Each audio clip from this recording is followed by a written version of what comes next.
Então, pessoal, nesse esquema eu tenho uma representação dos osteoblastos, dos precursores de osteoclastos e dos osteoclastos ativos, ok?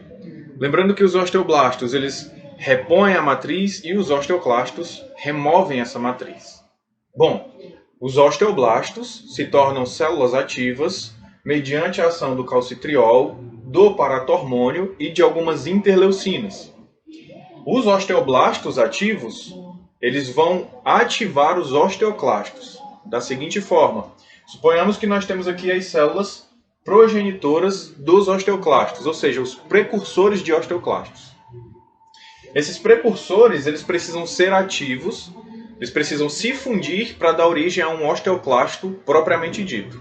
E quem realiza essa função é o osteoblasto, mediante a ação de uma molécula a qual ele libera, que é chamada de RANKL. Então nós temos aqui o RANKL,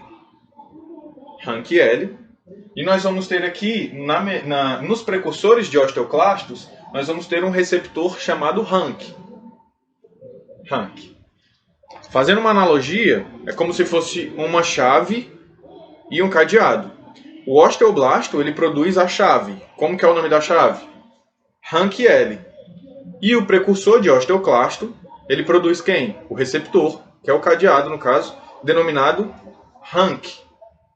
Quando o RANKL está em contato com o RANK, eu tenho, portanto, uma ativação. Eu consigo abrir o cadeado, então significa que o RANKL, na presença do receptor RANK, consegue desempenhar uma série, ele permite com que haja uma série de reações bioquímicas, fazendo com que esses precursores de osteoclastos se fundam e deem origem a um osteoclasto ativo. Perceba que essa célula ativa ela é muito maior do que a sua precursora. E percebam também que existem vários núcleos, por isso elas são chamadas de células multinucleadas. Por quê? Porque os precursores se fundiram para dar origem a um osteoclasto que tem como ação degradar a matriz óssea. Então, através desse esquema do mecanismo RANKL e do receptor RANK, os osteoclastos são ativos de acordo com a produção do RANKL, da molécula RANKL, sendo liberada pelos osteoblastos. Porém, imagine o seguinte, que se o osteoblasto passar a produzir muito RANKL, consequentemente a gente vai formar muito osteoclasto. Porque as células precursoras se fundirão, dando origem à célula que degrada a matriz óssea. Isso não é conveniente, pelo simples motivo. Porque se você tem uma degeneração da matriz óssea de maneira exacerbada, pode levar, portanto, a quadros patológicos. No caso, osteopenia, osteoporose, dentre outras. Então, para compensar esse mecanismo de remodelação, o próprio osteoblasto ele também vai produzir uma outra molécula que é chamada de OPG. OPG significa osteoprotegerina. E qual é a função da osteoprotegerina? É simples. Da mesma forma que eu tenho o RANKL e o RANK, a osteoprotegerina ela vai servir como se fosse um bloqueio entre o RANKL e o receptor RANK. Então, se existe um bloqueio, eu não consigo ligar essa chave nesse cadeado, correto? Da mesma forma, a osteoprotegerina vai agir no RANKL.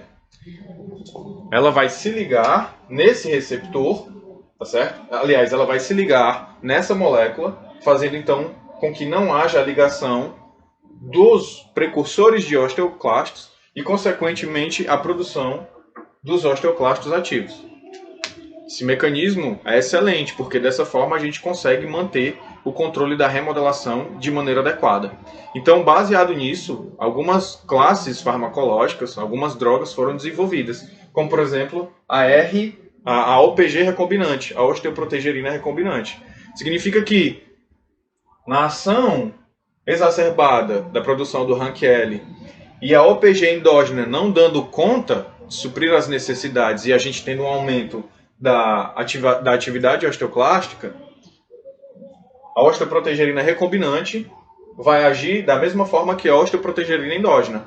bloqueando, portanto, a ligação entre o receptor RANK e o seu ligante, que seria o RANKL. Algumas outras drogas também, como por exemplo os bisfosfonatos, agem na matriz mineral óssea, porém de uma outra maneira.